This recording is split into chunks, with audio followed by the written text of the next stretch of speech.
Lundi 11 janvier 2016, bonjour et bienvenue. Nouveau rendez-vous d'actualité sur i24. Je suis ravie de vous retrouver tous les jours à la mi-journée au sommaire de votre journal. Il venait de signer son grand retour. David Bowie est mort à l'âge de 69 ans. Cette légende du rock s'est éteinte des suites d'un cancer, 3 jours à peine après la sortie de son nouvel album.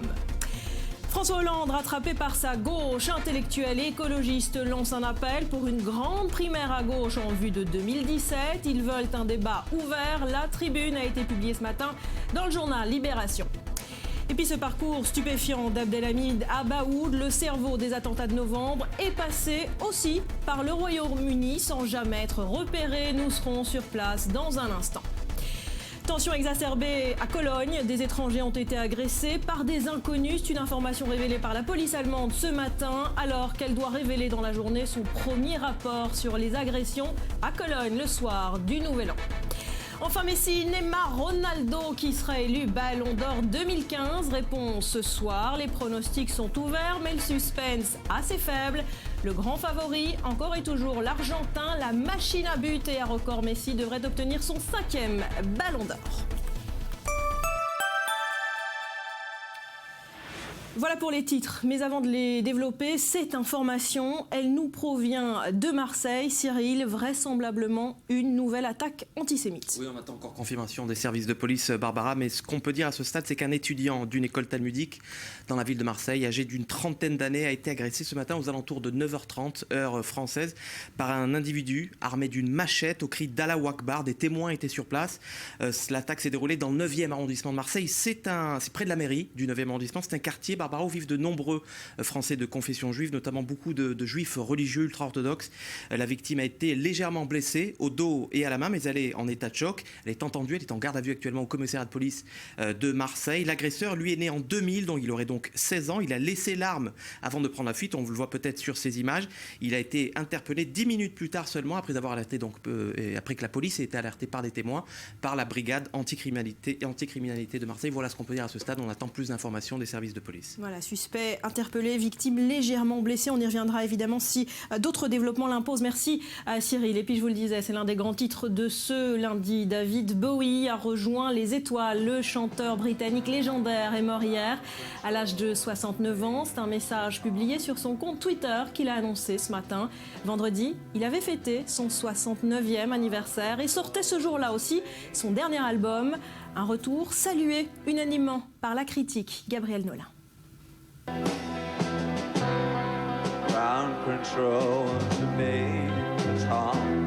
La légende du rock David Bowie est morte dimanche à l'âge de 69 ans. Sa famille assure sur les comptes officiels qu'il est parti paisiblement entouré des siens. Pendant 18 mois, la star s'était battue contre le cancer. Le chanteur au look coloré s'était fait connaître du grand public avec ses tubes mythiques comme Space Oddity ou Life on Mars. Il avait été l'icône d'une génération du rock. Après 10 ans d'absence, il était revenu sur le devant de la scène avec l'album The Next Day, paru en 2013.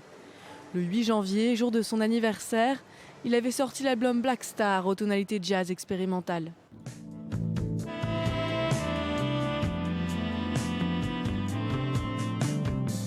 Le chanteur, avant de partir, avait eu le temps de faire un dernier cadeau à ses fans. Voilà, les réactions et les hommages sont nombreux évidemment depuis ce matin. Oui, la rumeur courait depuis très tôt ce matin sur Twitter et finalement c'est son fils Duncan Jones, le fils du chanteur mythique qui a simplement diffusé, on va le voir, cette photo de bonheur familial avec ce message. Je suis désolé, cela est triste à dire mais cela est vrai, je serai indisponible. Je vous aime. Donc une nouvelle qui a évidemment bouleversé les internautes qui depuis ce matin publient les vidéos des grands tubes de l'idole comme Heroes, H2, Ashes ou encore Life on Mars. Alors elle a bouleversé aussi le monde du spectacle aux États-Unis. En France, Michel Polnareff adresse ses condoléances à sa femme. Quant à Pharrell Williams, icône actuelle de la musique américaine, eh bien il raconte David Bowie comme un vrai innovateur, un vrai créatif, même esprit, même hommage chez le rappeur Kanye West, pour qui l'icône est l'une de ses grandes sources d'inspiration, une des sources d'inspiration les plus importantes. Il a été courageux, créatif. Bowie a donné au monde de la musique de la magie à consommer pour toute une vie. Et puis des réactions dans le monde politique également. Oui, à commencer par celle du Premier ministre britannique David Cameron qui évoque une grande perte et il raconte sur Twitter avoir grandi en écoutant les morceaux de la star du rock. Et en France, Fleur Pellerin dit ne pas encore réaliser l'ampleur de la perte d'une telle icône tant David Bowie était un personnage mythique et important. Manuel Valls, lui, salue sur Twitter un artiste hors norme aux multiples visages qui aura révolutionné le monde de la musique, un héros du rock qui nous fait toujours vibrer. Alors justement, ces multiples visages, on le retrouve non pas dans un clip, mais dans une vidéo d'une publicité qu'il avait tournée il y a une dizaine d'années où on retrouve tout l'esprit Bowie en 30 secondes. Les internautes l'ont beaucoup partagé, je vous propose de la regarder.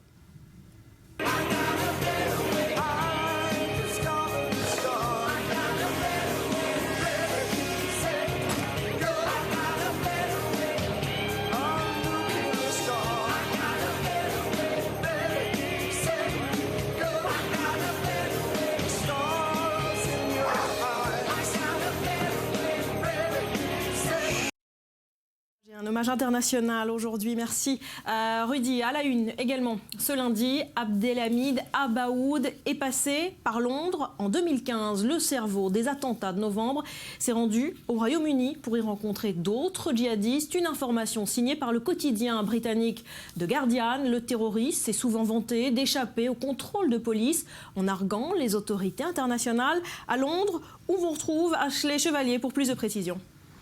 Abdelhamid Abaoud serait arrivé à Douvres dans le Kent en ferry et ce qui étonne ici c'est qu'à l'époque Abdelhamid Abaoud était sous mandat d'arrêt international. Les autorités britanniques ne se seraient rendu compte de son passage au Royaume-Uni qu'une fois l'homme tué dans l'assaut de Saint-Denis après les attentats de Paris. Donc, et selon toute vraisemblance, il a échappé au contrôle parce qu'il est arrivé en ferry et que les contrôles sont moins stricts lorsqu'on arrive en ferry que dans les aéroports ou dans le terminal Eurostar. Alors une fois sur place, Abdelhamid Abaoud se serait rendu à Londres et à Birmingham. Il aurait rendu visite à des connaissances. Ces personnes sont désormais l'objet d'une enquête car elles sont suspectées d'avoir eu l'intention et les capacités d'assister, de participer à une attaque terroriste sur le sol britannique. On aurait également retrouvé des photos de monuments anglais dans le téléphone portable d'Abdelhamid Abaoud.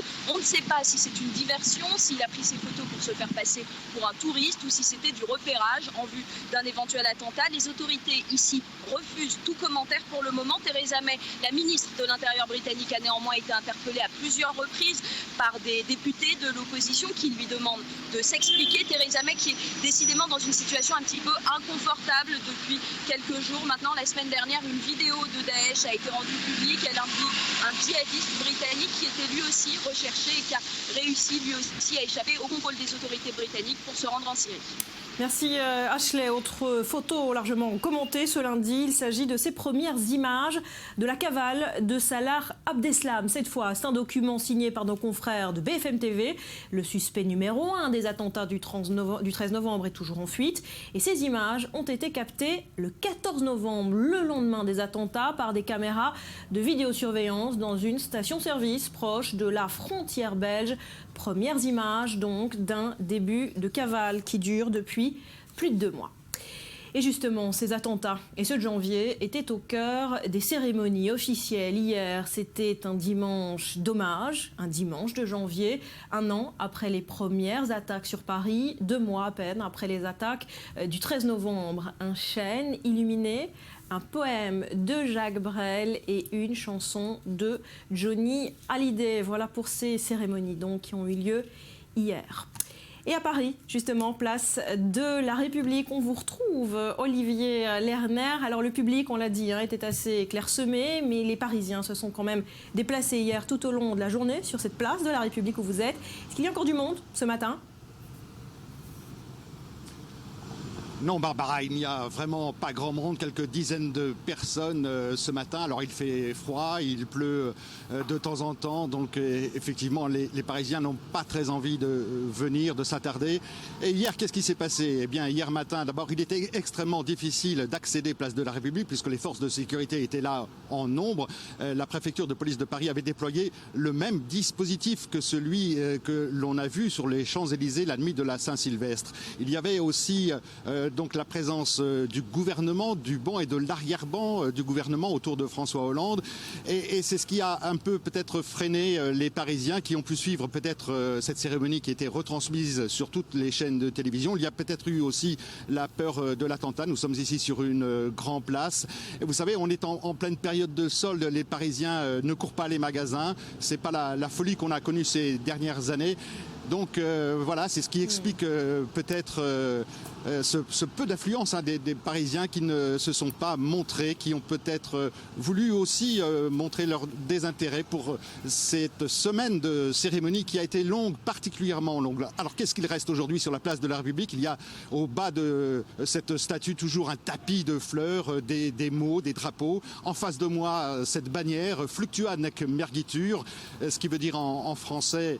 Il s'est battu contre les flots, mais il est debout. Et puis il y a un peu plus loin, sur ma droite, ce chêne, jeune chêne, très beau, mince. Il va grandir, ce chêne qui a été planté il y a quelques jours.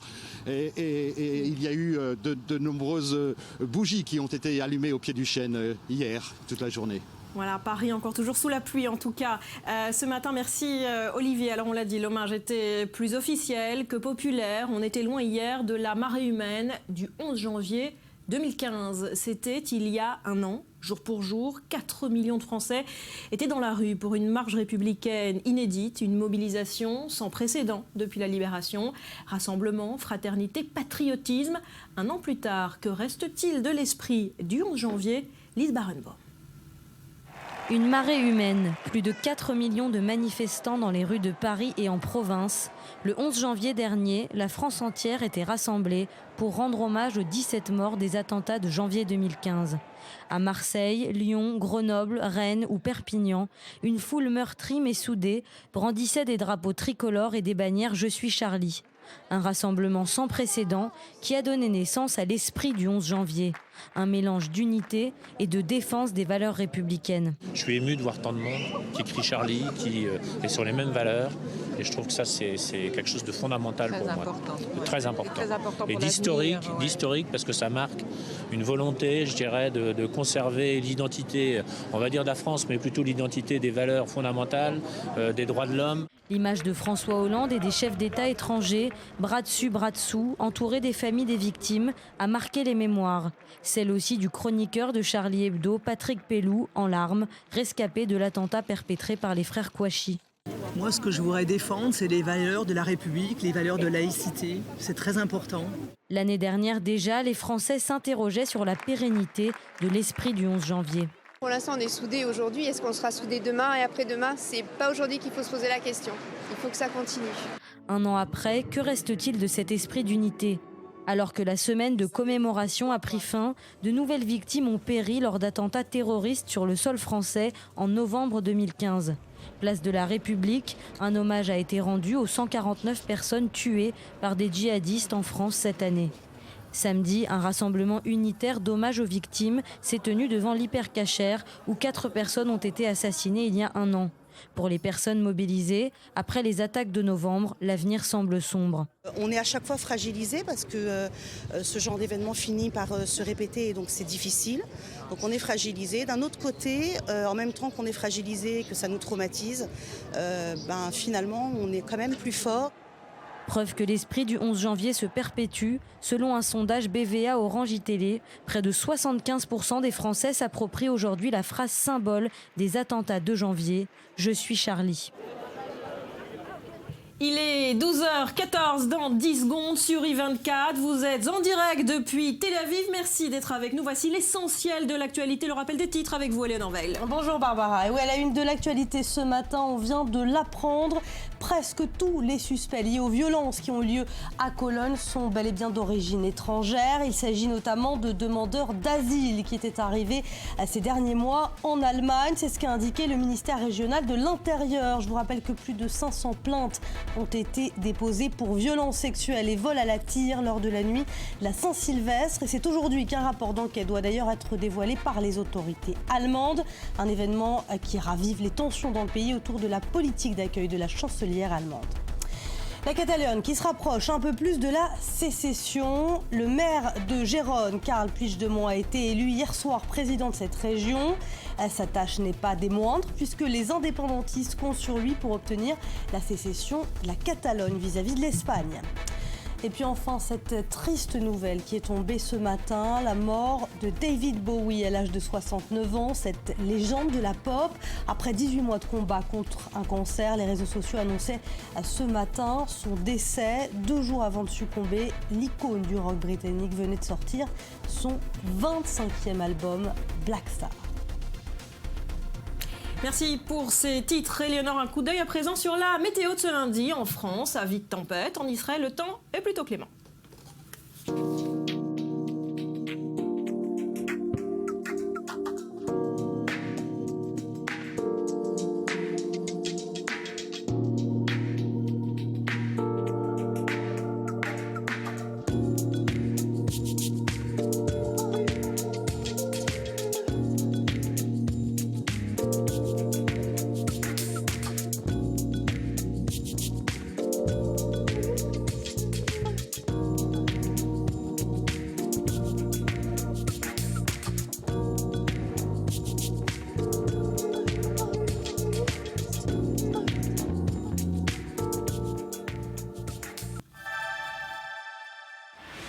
Voilà, on en parlait il y a un instant. La police allemande doit dévoiler aujourd'hui les premiers éléments de l'enquête après les violences du Nouvel An à Cologne. Le nombre de plaintes dépasse désormais les 500 et on tente de comprendre pourquoi le ministre de la Justice a parlé hier d'une attaque planifiée. D'abord, le rappel des faits.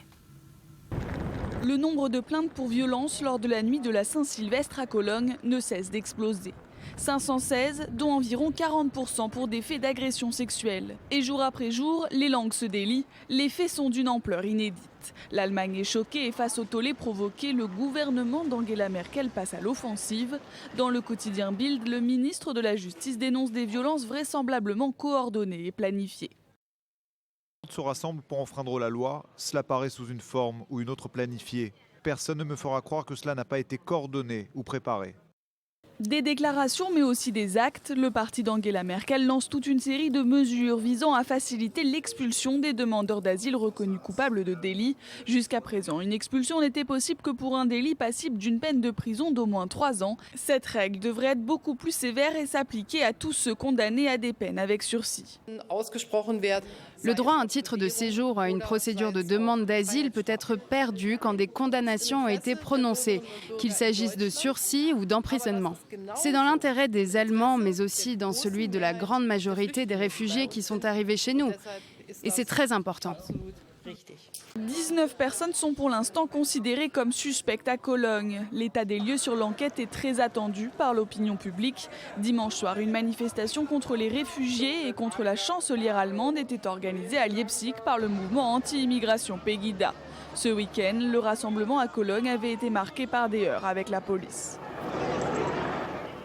Voilà, et je vous le disais, les tensions restent en tout cas exacerbées à Cologne après ces agressions du Nouvel An. Un groupe de Pakistanais et un Syrien auraient été violemment agressés par des inconnus, selon une information révélée ce lundi par la police. Julia.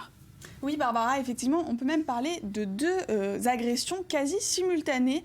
Dimanche après-midi, plusieurs Pakistanais et un Syrien, vous le disiez tout à l'heure, un groupe d'environ 20 personnes a tout d'abord pris à partie 6 Pakistanais, non loin d'ailleurs de la gare de Cologne où avaient eu lieu lors du Nouvel An les agressions. 2 Pakistanais ont été blessés et conduits à l'hôpital. Et puis, une vingtaine de minutes plus tard, c'est un autre groupe de 5 personnes qui attaque cette fois un Syrien de 39 ans. Il est aussi légèrement blessé, mais n'est pas conduit à l'hôpital. En tout cas, désormais, l'enquête va forcément devoir s'attacher à déterminer si ces agressions sont liées ou pas à ces événements du Nouvel An qui restent dans tous les esprits. Et puis, ce sont des nouveaux débordements qui, évidemment, illustrent complètement la tension qui demeure à Cologne en ce moment. Je vous rappelle que samedi, il y a eu entre 1700 et 3000 manifestants pro-Pegida, un parti d'extrême droite, qui ont manifesté dans la rue et qui sont donc choqués, et ça, c'est un sentiment qui est assez général dans la ville. En tout cas, la police révèle aujourd'hui les premiers éléments de l'enquête sur cette nuit du Nouvel An. Et hier, le ministre de la Justice, on l'a vu dans le sujet, a fait une drôle de déclaration. Il parle d'attaque planifiée, préparée. Ça veut dire quoi ? Effectivement, Barbara, c'est une possibilité qui est envisagée. On l'a entendu, comme vous le disiez précédemment dans le sujet. C'est même une certitude pour le ministre de la Justice, il le dit clairement, des attaques planifiées. Alors, la question qui demeure maintenant, c'est qui a pu planifier ça ? Qui est derrière cette attaque ? Et d'après certaines informations, eh bien, les enquêteurs y voient la main de la mafia marocaine de plus en plus puissante dans la région.